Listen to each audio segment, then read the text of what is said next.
Au printemps 1968, 2 sous-marins coulent en l'espace de quelques semaines. L'un était soviétique, l'autre américain. Quelles sont les véritables raisons de ces naufrages? On a rarement aussi bien gardé un secret. J'hésite à demander des informations à la Navy, parce que j'ignore s'ils me diront la vérité.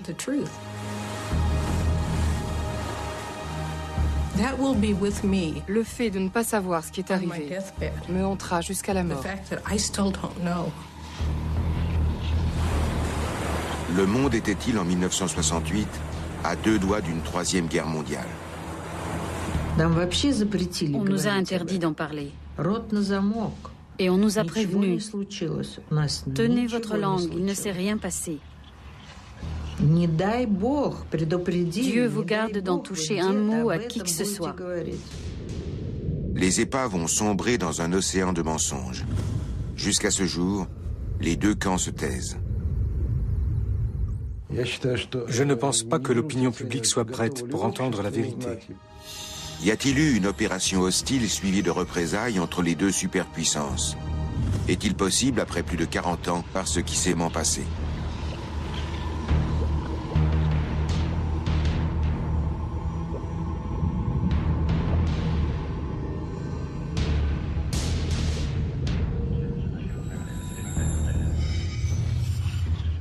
« 24 février 1968.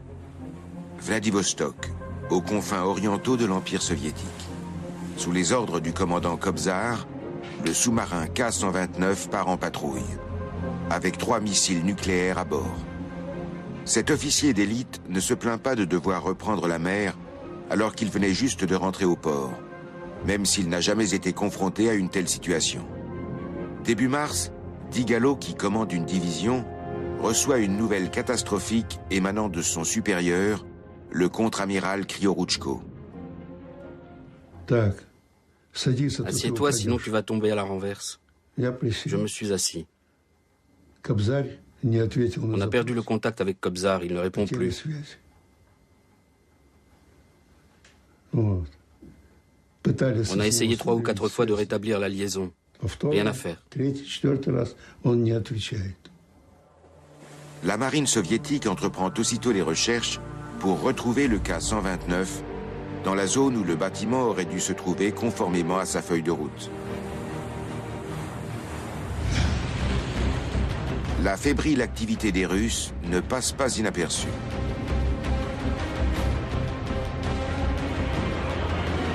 Nous avons constaté que les Soviétiques recherchaient un de leurs sous-marins. Nous pensions qu'il s'agissait d'une patrouille de routine, car ils étaient dans la zone habituelle. Mais nous ne l'avons pas repéré, et eux non plus. Les Soviétiques sont perplexes.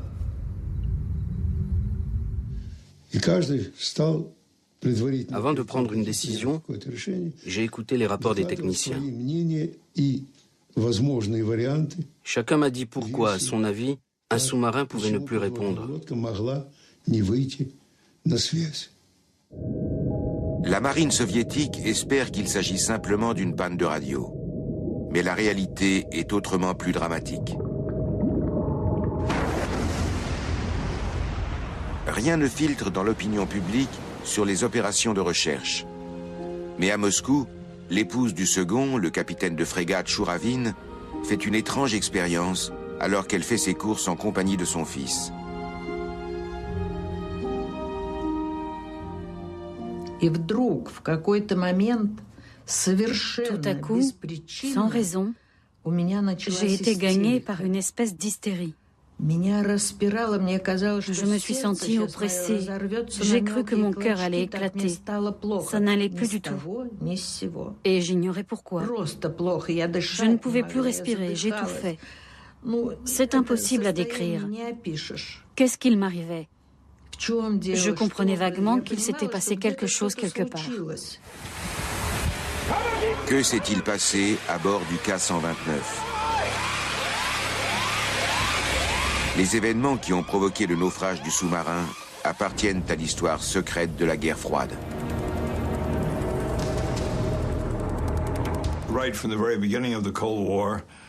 Dès le début de la guerre froide, il existait deux camps.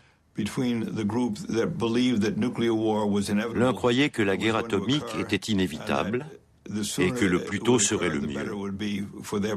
Et l'autre croyait dans la stratégie de la dissuasion.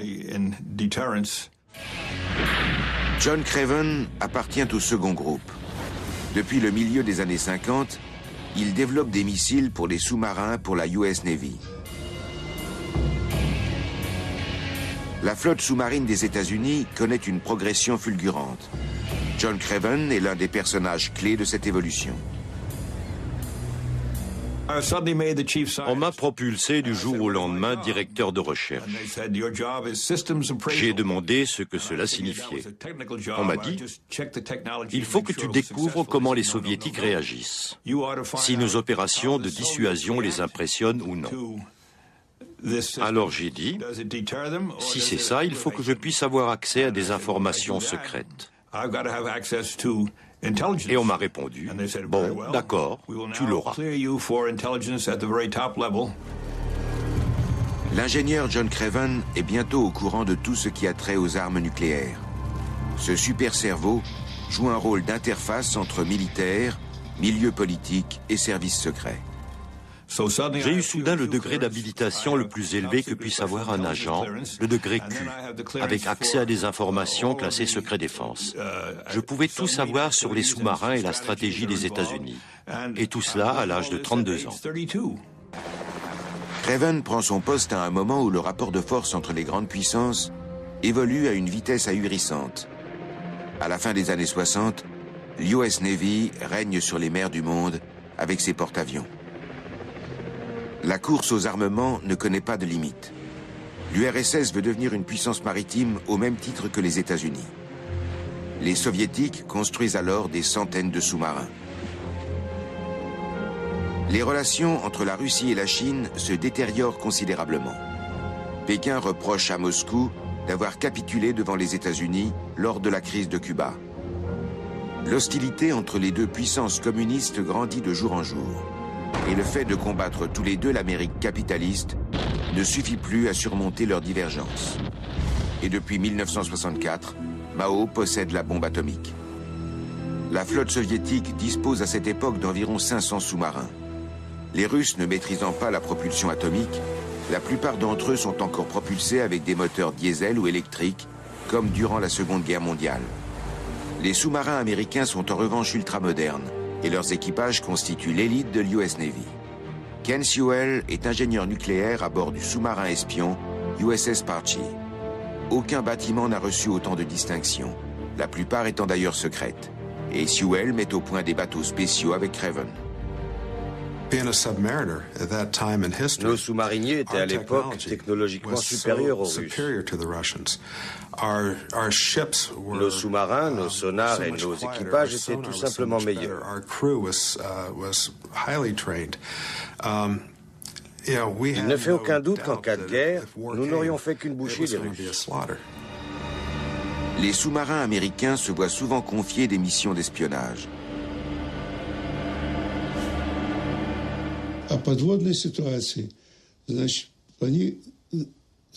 La situation sous les mers était la suivante. En fait, les Américains faisaient preuve d'un sacré culot. Leurs sous-marins atomiques s'approchaient de nos côtes et s'introduisaient dans les zones où les nôtres faisaient des tests. Et ça, même si c'était dans nos eaux territoriales. Mais les Soviétiques sont loin d'imaginer l'ampleur de la supériorité technologique des Américains. Sous la houlette de John Craven, une unité d'élite développe toute une flotte de sous-marins spéciaux. Ils devront récupérer tout matériel ayant sombré au fond des mers. Avions, têtes nucléaires provenant d'essais de missiles, dispositifs de cryptage, manuels de codage. Ils explorent les épaves, partout, à n'importe quelle profondeur. Les Américains mettent l'océan sur écoute. Aux quatre coins du monde, ils truffent les fonds sous-marins d'hydrophones, des micros reliés entre eux. Le système SOSUS, Sound Surveillance System, doit opérer une surveillance totale des mers. Aucun navire, aucun sous-marin ne doit pouvoir croiser au large des côtes américaines sans avoir été repéré auparavant. John Craven dispose maintenant d'hommes grenouilles capables de plonger à plus de 500 mètres. Ils réussissent un coup digne des meilleurs agents secrets. Ils fixent des dispositifs d'écoute alimentés par une pile nucléaire sur un câble sous-marin. Les Soviétiques continuent de se servir de ce moyen de communication sans se douter de rien. Or, ils connectent directement à Moscou le quartier général de la flotte soviétique du Pacifique. Grâce à nos écoutes via ce câble, nous avons appris qu'aux confins asiatiques de l'URSS, il existait un groupuscule de putschistes. Nous savions que ce groupe faisait de plus en plus d'adeptes et qu'il avait l'intention de prendre le pouvoir au Kremlin à l'occasion d'un putsch. Cette tentative a bien eu lieu en 1990 à Moscou. Et nous étions déjà au courant. D'après Craven, ces communistes tenant d'une ligne dure bénéficiaient du soutien de certains membres de la direction du KGB. C'est absolument ridicule. John Craven sait tout cela lorsqu'il apprend le naufrage du K-129. Il subodore que l'affaire va bien au-delà d'un accident d'origine technique. Il reçoit pour mission de mener des investigations. Grâce à leur réseau SOS-US, les Américains recherchent le lieu de la catastrophe du K-129. Lors de l'évaluation des résultats, un soldat de la Navy a soudain une intuition de génie.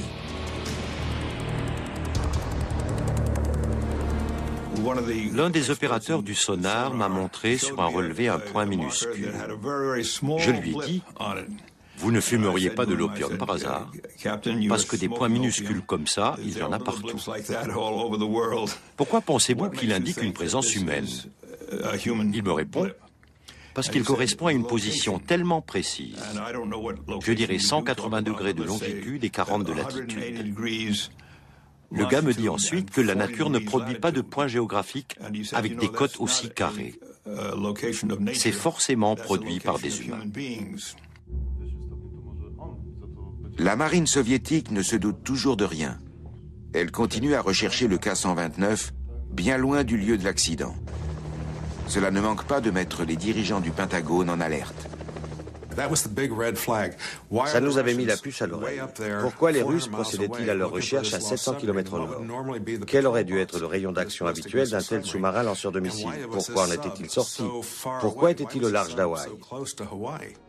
C'est l'endroit où les Soviétiques sont en fait en train de chercher. Et celui-ci correspond à peu près à la position indiquée par le réseau SOS-US, tout près des côtes d'Hawaï. Ce sous-marin était sans nul doute un pirate.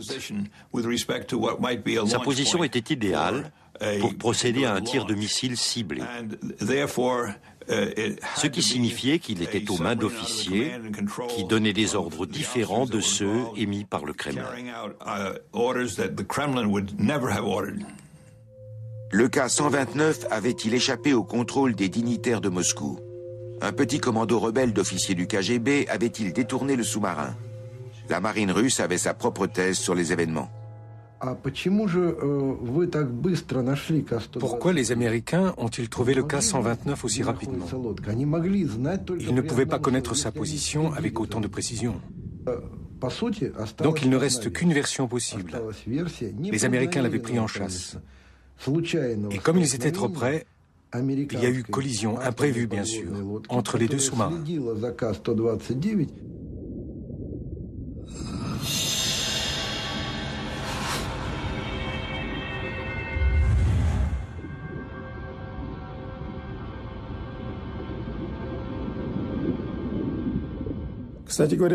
Chez les Américains, ces manières de mauvais garçons du fond des mers relevaient presque d'un culte.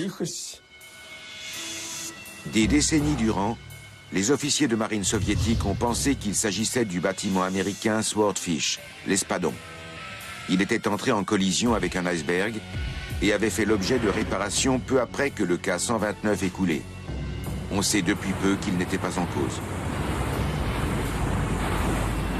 Les Russes s'en tiennent néanmoins à leur thèse de la collision. C'est un ami, maintenant décédé, qui m'a confirmé qu'un sous-marin américain était en cause. Cet ami, Peter Urthausen, était capitaine de vaisseau. Les Américains savent garder un secret. Néanmoins, il m'a confié que c'était bien une collision, en ajoutant « Je ne te dirai jamais de quel submersible il s'agissait, mais ce n'était pas le Swordfish. » Jusqu'à ce jour, les Soviétiques sont convaincus que l'US Navy était plus ou moins responsable de cette catastrophe. Et en mai 1968, ils ont cherché à se venger. 1968, c'est aussi l'année où le premier maître, Vernon Foley, embarque à bord du sous-marin nucléaire Scorpion pour une mission secrète. Bien que fraîchement marié, il s'est porté volontaire pour servir dans le corps des sous-mariniers. Son frère et moi-même l'avons encouragé à aller dans la marine et les sous-marins. Nous pensions qu'il serait ainsi plus en sécurité. Car il faut alors éviter de partir au Vietnam. Mais la femme de Vernon ignore la nature des missions du Scorpion. Aux États-Unis, un nombre très restreint de personnes sont dans la confidence. Il s'agissait d'opérations de reconnaissance top secrètes répondant au nom de code de Holy Stone, pierre sacrée. Si nous avions découvert un sous-marin inconnu dans le Potomac près de Washington, les Russes l'auraient chèrement payé. Comme de nombreux sous-marins, le Scorpion a une mission essentielle, faire de l'espionnage, avec des opérations plus que périlleuses et des risques de débordement en pleine guerre froide.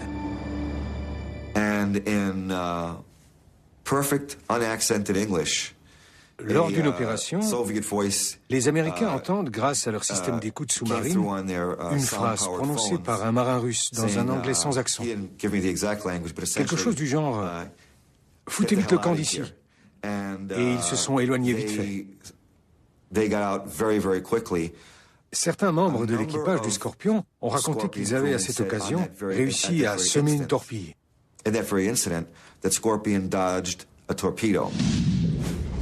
Le Scorpion va 2 fois plus vite que les torpilles soviétiques les plus performantes, car il est à propulsion nucléaire. Début mai 1968, il fait escale dans le port espagnol de Rota, se réapprovisionne et s'apprête à mettre le cap sur son port d'attache. Mais il se voit confier alors une mission très spéciale. Le Scorpion était censé observer plusieurs bâtiments de la marine soviétique qui affichaient un curieux comportement à 700 km au sud des Açores. Le sous-marin appareille. Lorsqu'il passe le détroit de Gibraltar, des unités de la marine soviétique le suivent à la trace. Elles semblent connaître parfaitement son itinéraire. En mai 1968, les Soviétiques savaient déjà décrypter les codes secrets de l'US Navy. Les Américains auraient eu aussi vite fait de téléphoner directement à Moscou pour dire à la marine soviétique « Au fait, la semaine prochaine, nous allons à tel ou tel endroit pour faire ceci ou cela. » C'est ainsi qu'on perd des guerres. Les Américains ignorent alors qu'une taupe du KGB est à l'œuvre au quartier général de l'US Navy. Un certain John Anthony Walker.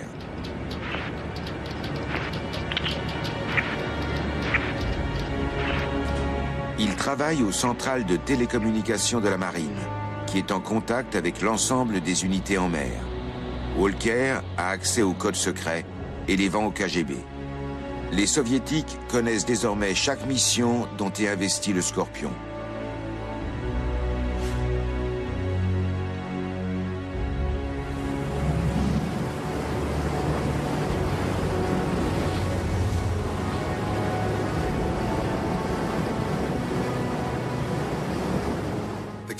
Le commandant a indiqué par radio sa position à son quartier général et l'estimation de son heure d'arrivée sur zone. La cible était cette formation navale russe au sud des Açores. Les Soviétiques connaissaient la position du Scorpion, sa route et le temps qu'il lui faudrait. Avec les données dont ils disposaient, faire les calculs était un jeu d'enfant. L'US Navy a jusqu'à présent gardé le secret. Mais par le biais d'Internet, des vétérans livrent un nombre croissant d'indices tout en conservant l'anonymat. Des témoignages oculaires se manifestent tout à coup. J'ai parlé à 2 hommes qui étaient à bord d'un sous-marin, à 2 autres à bord d'un destroyer, ainsi qu'à un officier embarqué sur un avion de reconnaissance des forces canadiennes. Indépendamment les uns des autres, tous ont dit la même chose, que le Scorpion avait annoncé à son quartier général du Norfolk qu'il était poursuivi par la marine soviétique et qu'il n'arrivait pas à l'assommer. Quelques heures plus tard, le Scorpion avait disparu. Officiellement, la traque du Scorpion n'a jamais eu lieu. Les documents qui pourraient révéler la vérité sont toujours classés secret défense et inaccessibles.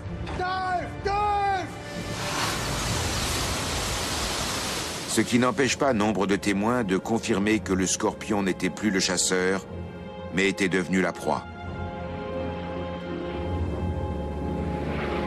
Pour la première fois, le commandant d'une unité aérienne de l'US Navy révèle devant la caméra ce qu'il a vécu.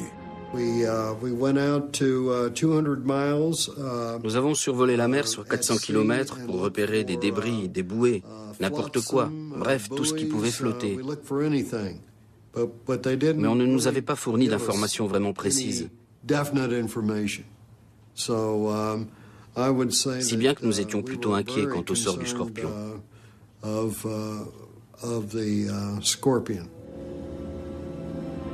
Les avions américains opèrent au départ de la base de Lajes, aux Açores.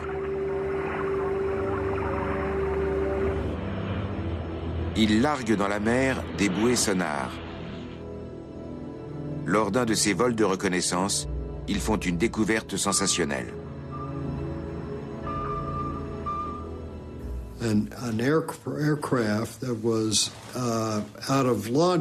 Parti de Lajes, un avion était en quête du sous-marin Yankee.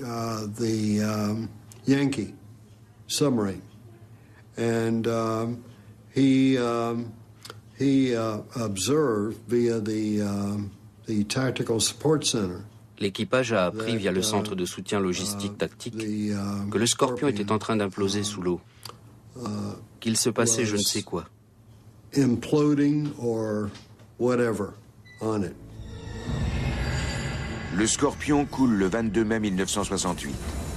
Plusieurs sonars ont enregistré cette catastrophe. Et aujourd'hui encore, la référence à cette date reste secrète. Lors d'une enquête ultérieure, l'US Navy conclut que le Scorpion a été touché par une torpille. Mais cette commission d'enquête taira le fait que des navires et des hélicoptères soviétiques croisaient dans les parages. Les experts en déduiront que le Scorpion a coulé par sa propre faute. Mais il est probable que les responsables de la Navy aient informé la Maison-Blanche immédiatement après la catastrophe. Ce dont je suis sacrément certain, c'est qu'il y a eu une mission secrète pour tenter de retrouver ce bâtiment. 3 anciens amiraux ont témoigné à ce sujet. Par ailleurs, une douzaine de marins m'ont dit avoir été impliqués dans cette affaire en me révélant des détails incontestables, en précisant notamment qu'ils avaient été envoyés en mer 3 à 5 jours avant le début officiel des recherches. C'est le genre de choses que vous n'oubliez pas. L'opinion publique est tenue à l'écart, qu'il s'agisse du Scorpion ou des recherches secrètes entreprises. Histoire d'effacer les traces, l'US Navy s'empresse de récupérer tous les enregistrements faits dans l'Atlantique qui indiquent le naufrage du Scorpion.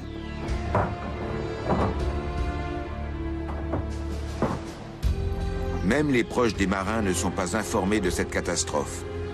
Les responsables leur annoncent que le Scorpion accostera à la jetée 21 du port de Norfolk, près de Washington. Je voulais que tout soit parfait pour son retour. J'avais fait un gâteau et acheté du jambon car il adorait ça. J'avais tout préparé sur une assiette.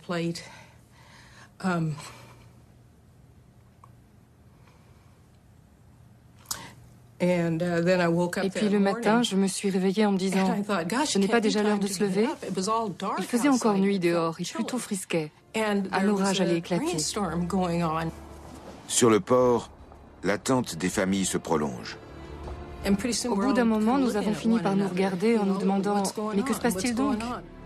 À bord d'un navire, un témoin oculaire des opérations de recherche du Scorpion arrive au port. Ce gars s'est souvenu avoir scruté la jetée avec ses jumelles et repéré les banderoles « Bienvenue au USS Scorpion pour son retour à la maison ». Lui savait déjà que le sous-marin avait été porté disparu et se demandait pourquoi les familles n'avaient pas été prévenues. C'est par la télévision que les proches apprendront qu'on est sans nouvelles du Scorpion.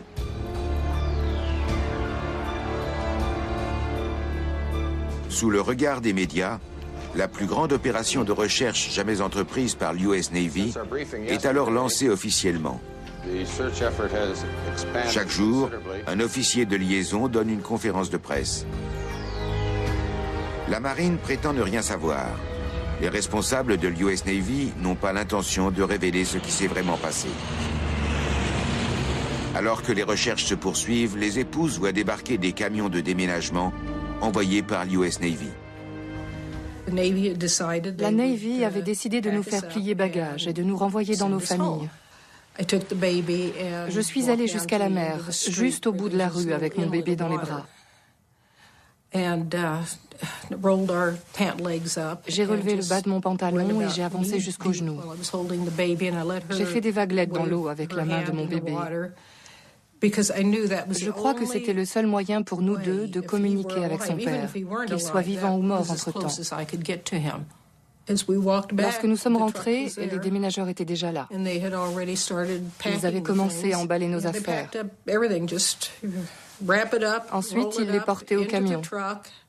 À la fin, ils ont même chargé notre petite voiture à l'arrière du camion, puis ils sont partis. Soudain, la nouvelle de la disparition du Scorpion est reléguée au second plan. Bob Kennedy vient d'être assassiné. Le Scorpion ne passionne plus l'opinion publique.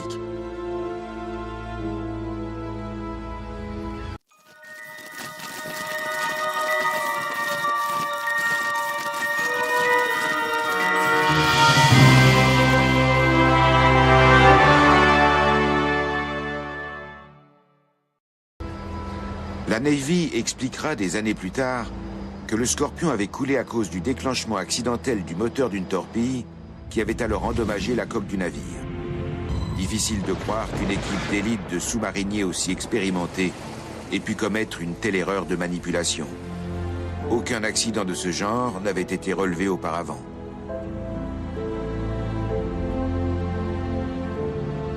Serait-ce donc quand même la marine soviétique qui aurait envoyé le Scorpion par le fond pour venger la disparition du Ka-129 russe, survenu quelques mois plus tôt? Nous avons fini par trouver un amiral russe qui était prêt à se laisser interviewer.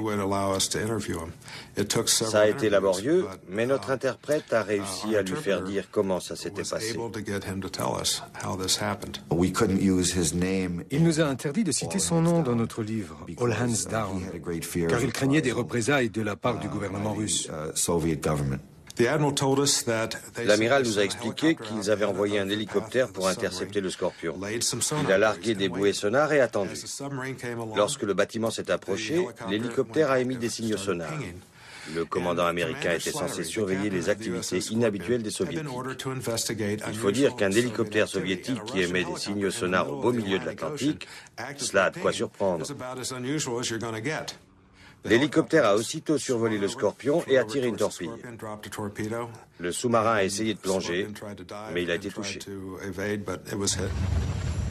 Une attaque surprise qui n'avait pas permis au Scorpion de réagir. L'hélicoptère avait décollé avec 2 torpilles. Il s'est ensuite posé avec une seule torpille sur un autre destroyer que celui dont il était parti. Sur le second destroyer, on ne savait pas combien il y avait de torpilles au départ. Et le tour était joué. 5 ou 6 personnes seulement ont dû être au courant de l'opération. Que disent aujourd'hui les anciens sous-mariniers soviétiques à ce propos? Ce sont des rumeurs répandues par des gens incultes et montées en épingle par des journalistes. Tout le monde en rajoute. Soi-disant qu'il y aurait eu un accord tacite, puisqu'ils avaient coulé un de nos sous-marins, nous aurions coulé un des leurs, etc., etc. Le Scorpion s'est coulé lui-même parce que c'est un vrai Scorpion. Il a tiré une torpille qu'il a pris pour cible. C'est la version des Américains, en tout cas. Une équipe de recherche dirigée par John Craven aura besoin de 5 mois pour repérer le Scorpion à 3500 mètres de profondeur au fond de l'océan. Très peu d'images de l'épave seront publiées. Ces prises de vue inédites prouvent qu'avant de sombrer, le Scorpion était très proche de la surface. Le périscope était déployé. La coque présente une avarie qui pourrait correspondre à un impact venu de l'extérieur. Mais le gouvernement américain continue de s'en tenir à la version officielle d'origine. Le Scorpion a été victime d'un accident. Comment l'opinion publique américaine aurait-elle réagi si ses dirigeants avaient dit la vérité? S'ils avaient parlé non pas d'un obscur incident technique, mais d'une attaque soviétique. On peut avoir la quasi-certitude qu'en taisant le naufrage du Scorpion, le danger d'une confrontation avec les Soviétiques a pu être évité. Je pense qu'à l'époque, ce fut une décision dictée par la prudence et la sagesse. 40 ans plus tard, il est permis d'évoquer l'affaire en d'autres termes. Washington réclame aujourd'hui des explications à l'US Navy. On veut savoir pourquoi le Scorpion et le K-129 ont coulé. John Craven doit contribuer à révéler la vérité. Il vient de mettre la dernière main à un projet top secret qui a consisté à transformer un sous-marin obsolète équipé de bombes à ailettes en un navire espion moderne. Le Halibut peut maintenant examiner les fonds marins grâce à des robots photographes téléguidés. Nous avons envoyé le Halibut sur le site du K-129 et c'était très impressionnant de voir la qualité des clichés. Ils étaient excellents, dignes d'Hollywood. Nous avons pu voir précisément les dommages causés au bâtiment. Cette fois, Craven n'aura besoin que de 3 semaines pour repérer l'épave, au lieu de 5 mois pour le Scorpion. Cela prouve que le lieu où avait sombré le K-129 était bien identifié au préalable. 20 000 photos et des centaines d'heures de films ont été réalisées. Ces prises de vue sont toujours classées secret défense. Quelles preuves seraient-elles susceptibles d'apporter? Une fois les clichés en main, il n'a pas été difficile de comprendre que le commandement de ce sous-marin n'était plus assuré dans les règles. Les avaries prouvaient qu'une tête de missile avait explosé.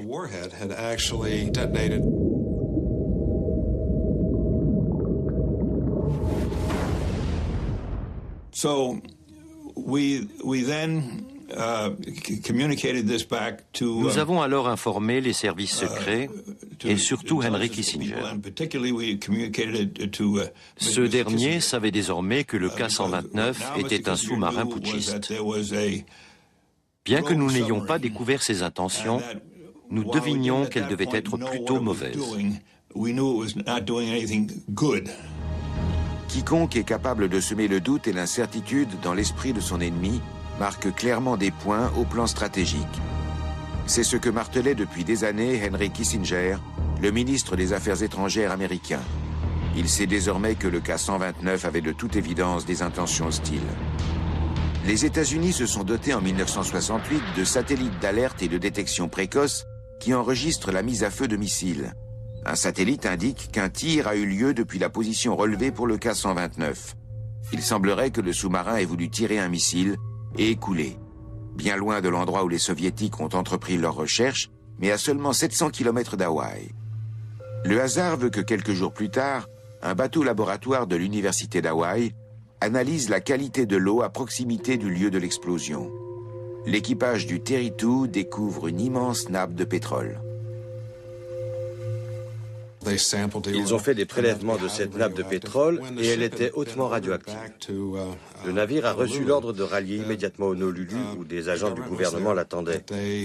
Ils ont confisqué les livres de bord et tous les documents existants. Puis ils ont arrêté les membres de l'équipage qui ont subi un débriefing. J'ai retrouvé certains de ces hommes d'équipage. La plupart d'entre eux étaient terrifiés et ont refusé de me parler. Ils avaient peur d'aller en prison et m'ont demandé de les laisser tranquilles. Certains chercheurs ont été plus coopératifs. L'analyse du pétrole avait révélé qu'il s'agissait du carburant d'un sous-marin soviétique et que l'uranium provenait d'une tête nucléaire. Il s'est vraisemblablement produit à bord du K-129 un accident d'allumage intempestif sur la charge nucléaire d'un missile. Si les ogives d'uranium hautement enrichi sont allumées l'une après l'autre avec une synchronisation parfaite, cela provoque une réaction en chaîne avec effet destructeur. Si l'allumage n'est pas homogène, l'ogive éclate sans qu'il y ait explosion nucléaire. Au lieu qu'il y ait compression de l'ensemble, il y avait eu allumage sur un seul segment et cette explosion avait détruit la tête nucléaire. C'était typique du système de sécurité qu'il y avait sur les armes atomiques soviétiques. Ce système s'était bien déclenché, mais il avait provoqué la destruction du missile et du sous-marin. Autrement dit, les hommes à bord avaient essayé de lancer un missile, mais s'étaient embrouillés dans les codes. Le gouvernement des États-Unis est mis au courant des informations terrifiantes ramenées par la mission du Halibut. Le président Nixon s'entretient ensuite avec Leonid Brejnev.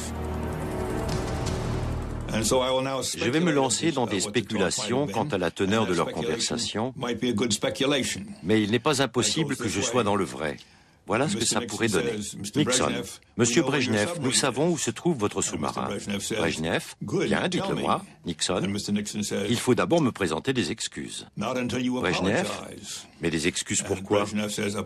C'est seulement là que Brejnev apprend que le bâtiment perdu ne répondait plus aux ordres du Kremlin. Il ignore que son sous-marin a dévié de plusieurs centaines de kilomètres par rapport à son itinéraire prévu. Il vient d'apprendre à l'instant qu'il était aux mains des putschistes. Alors Brejnev, je ne manquerai pas de vous en reparler. Mais Brejnev ne sait pas que Washington suit le déroulement des opérations grâce au réseau d'écoute via le câble sous-marin. Le Kremlin essaie de savoir si le K-129 a vraiment été détourné par des putschistes.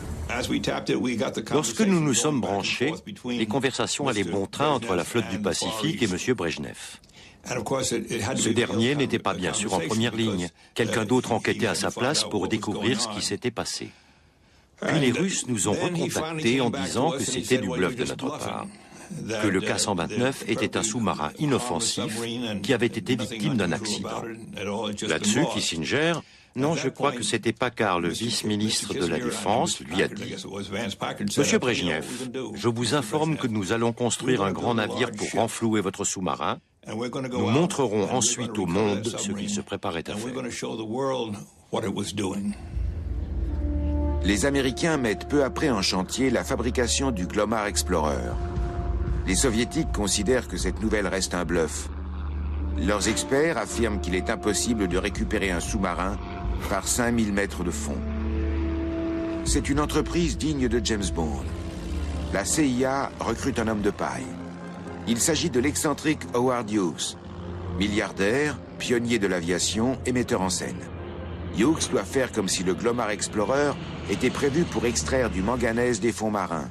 En échange, le fisc sera très gentil avec lui. Hughes, qui lui doit de l'argent, accepte le marché. Les médias mordent à l'hameçon et sont enthousiastes. Il faut recruter avec 1000 précautions l'équipage du Glomar Explorer. Ces hommes doivent être fiables et muets comme une tombe. Ed Smith était l'un d'entre eux. Un ami à moi est venu me demander si j'avais envie de m'engager dans cette entreprise. Il était alors simplement question d'exploitation minière sous-marine, n'est-ce pas?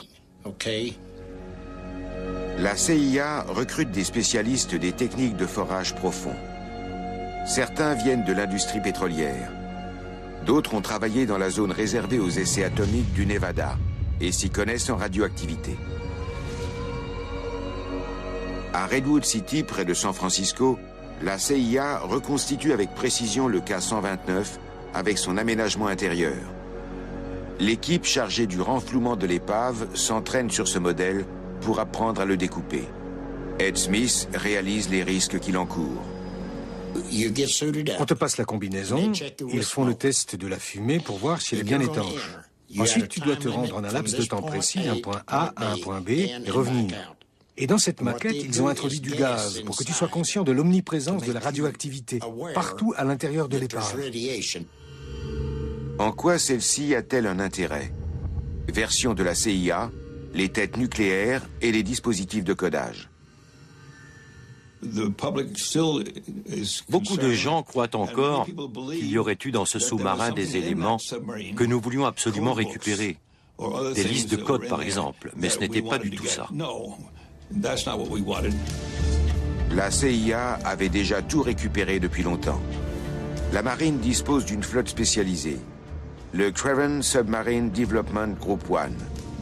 Elle est capable de remonter des épaves d'avions, de percer des trous dans des bateaux qui ont coulé de retrouver des manuels de code et des têtes nucléaires égarées.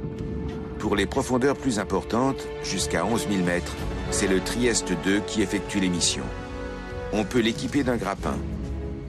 Et c'est précisément ce bâtiment qui plonge dès 1971 pour repérer le K-129, ainsi que le mentionne le journal de bord. La position indiquée correspond à celle où a été découverte la nappe de pétrole au large d'Hawaï.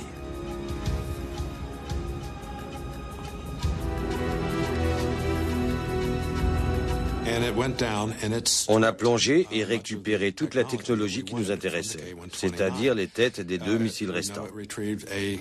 Ils avaient été éjectés de leur tube lorsque le sous-marin avait explosé et coulé. Nous avons aussi pris les systèmes de codage et de cryptage, les moyens techniques de transmission, des armes et des documents. Tout a été remonté et analysé. Au fond de la mer, il ne restait que la coque de l'épave.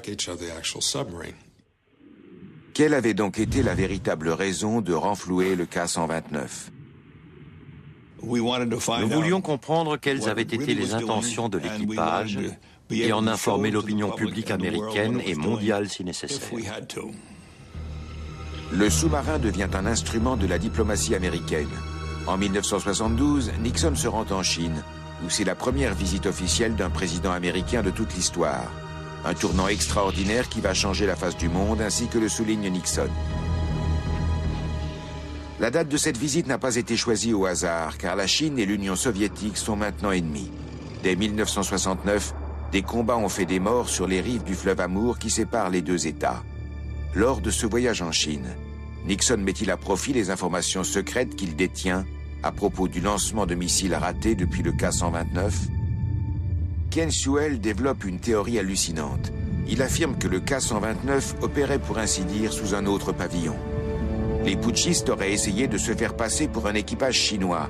À la même époque, la Chine possédait un sous-marin de même type et venait d'effectuer avec succès ses premiers tirs de missiles nucléaires.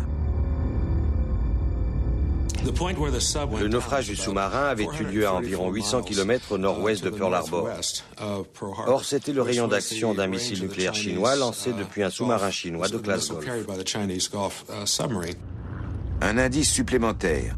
L'uranium de la tête nucléaire russe provient de Chine. En 1968, un sous-marin chinois devait encore tirer ses missiles nucléaires depuis une position très précise. Par exemple, celle où le K-129 a coulé. Pour la mise à feu, les Chinois devaient faire surface, contrairement aux Russes.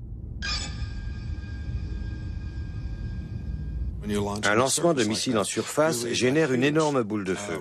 Nous étions capables de distinguer un départ en surface d'un départ sous l'eau. Dans ce cas précis, tout semblait faire peser les soupçons sur un bâtiment chinois. Confronté au chaos de la révolution culturelle chinoise, le monde aurait cru les Chinois fanatiques assez fous pour attaquer Pearl Harbor. Nos services secrets ne couvraient pas la Chine. Nous ignorions qui avait le contrôle du bouton pouvant déclencher une attaque nucléaire. Les militaires chinois, les gardes rouges, le gouvernement. Voilà qui orientait une fois de plus les soupçons sur les Chinois. Sewell affirme que les putschistes du KGB ont mis à profit la situation politique mondiale pour prendre le contrôle du sous-marin.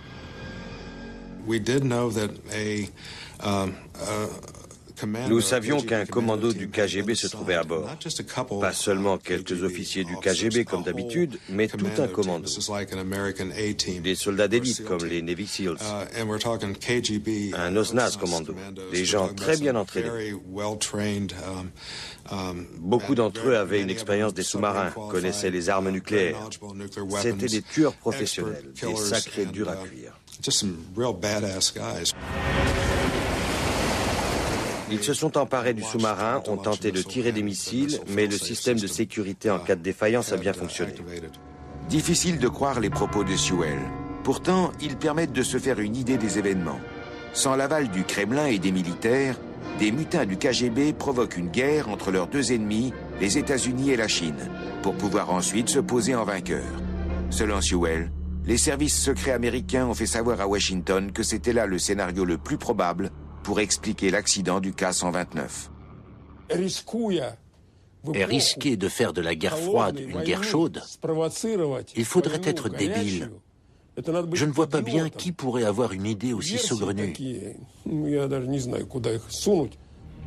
Henry Kissinger s'était penché sur une telle éventualité avant d'occuper le poste de ministre des Affaires étrangères. Kissinger avait tout de suite compris ce qui s'était passé. Il avait déjà écrit des articles à ce propos, inspirés par On the Beach, le livre de Neville Shutt, qui a été adapté au cinéma. Il y est question d'un pays tiers qui provoque une guerre entre l'URSS et les États-Unis. Kissinger avait compris tout de suite quels avantages on pouvait tirer de cette situation.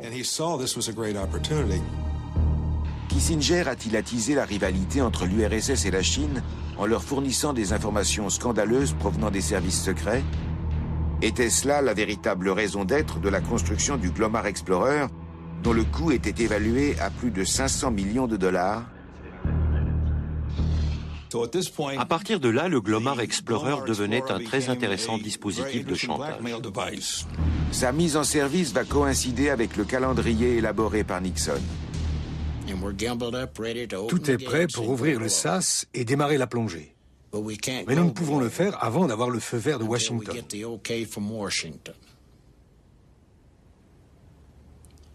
Pour l'instant, le président Nixon est en Russie. Lorsqu'il en repartira, ils nous le feront savoir par radio, et alors nous pourrons commencer à plonger.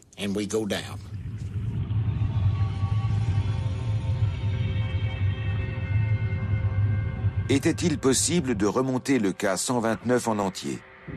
Aujourd'hui encore, les versions divergent. Ed Smith s'en tient à la version de la CIA. Seule la proue a pu être remontée, le reste de l'épave s'est brisé lorsqu'on l'a soulevée. Nous l'avons ressenti à bord du bateau, il y avait soudain du poids en moins. Un grand silence s'est emparé de la cambuse et de la cantine. C'était inhabituel. Nous pensions que tout l'ensemble s'était détaché. L'opération se déroule sous les yeux des Soviétiques. Ils ne veulent toujours pas croire que les Américains vont réussir à renflouer leurs sous-marins.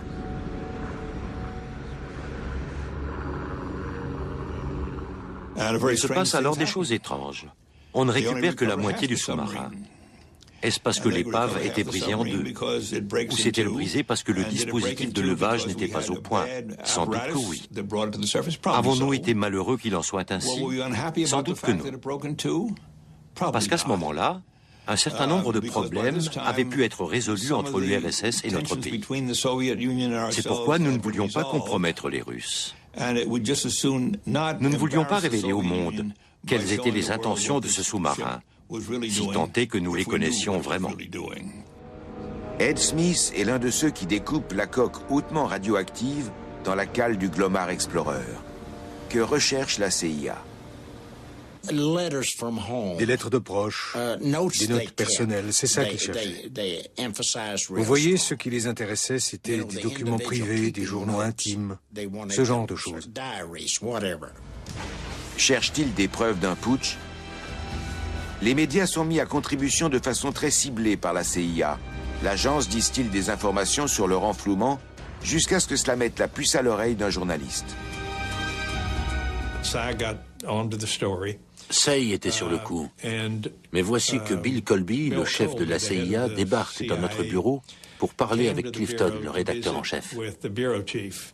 À la suite de quoi, ce dernier est venu me voir et m'a dit « Écoute, la CIA nous demande de ne pas publier ça. » Soi-disant pour des questions de sécurité nationale. Les journalistes obtempèrent.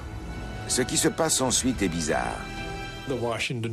La CIA convoque le Washington Post et lui dit que nous, le New York Times, nous avons un scoop, mais que nous avons promis de ne pas le publier. Elle demande si le Washington Post peut faire de même, alors qu'ils ne connaissaient même pas l'histoire. Puis la CIA va voir les gens du Time Magazine et ensuite toutes les autres rédactions importantes de Washington, en évoquant chaque fois le scoop du New York Times et en racontant l'histoire en détail, mais en priant chacun de ne rien publier. Si bien que toutes les rédactions américaines ont eu accès à ces informations fournies par la CIA, mais ont accepté de les garder pour elles. Sauf que de tels secrets ne peuvent pas rester secrets très longtemps. Pour finir, la CIA remet à la marine soviétique une vidéo des funérailles en mer des victimes du K-129. Voici qu'une opération tenue secrète est soudain sous les feux des projecteurs de l'actualité internationale. Dans quel objectif? C'était un message à l'intention de l'URSS. J'imagine Kissinger et ses hommes disant à Brejnev « Regardez-moi tout ce cirque dans les médias. Le monde entier est au courant et ça ne va pas s'arrêter comme ça. Vous croyez que ça ne peut pas devenir encore pire? Imaginez un peu que nous révélions avoir récupéré le sous-marin entier, histoire de prouver que vous aviez voulu provoquer une guerre entre nous, les Américains, et les Chinois. Ceci pour sauver votre empire qui est en train de s'effondrer. Les médias s'en donneraient vraiment à cœur joie. » Difficile de croire à un tel scénario. Il est pourtant plus convaincant que toutes les versions et tous les mensonges répandus jusqu'alors. Reste-t-il un secret qu'il convient de garder? Les événements relatifs aux deux sous-marins, le Scorpion et le K-129, n'étaient-ils dus qu'à de regrettables incidents techniques qu'on préférait passer sous silence? Ou ont-ils permis une redistribution des cartes dans la partie de poker que se livraient les trois superpuissances, les États-Unis, l'URSS et la Chine?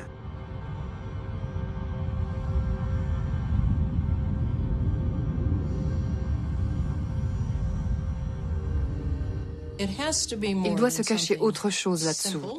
Ce n'était pas juste un accident mineur. Il y avait certainement un enjeu plus important qui pouvait avoir un impact sur toute notre planète. C'était du chantage. Tout bêtement et tout simplement du chantage. Lorsque j'ai interviewé l'ancien attaché naval de l'ambassade des États-Unis à Moscou, il m'a raconté ce que plusieurs amiraux soviétiques lui auraient dit, à savoir qu'il existait un accord confidentiel et officieux entre la marine américaine et la marine soviétique, celui d'oublier purement et simplement le K-129 et le Scorpion. Il y a en matière de diplomatie des secrets qui resteront secrets encore longtemps.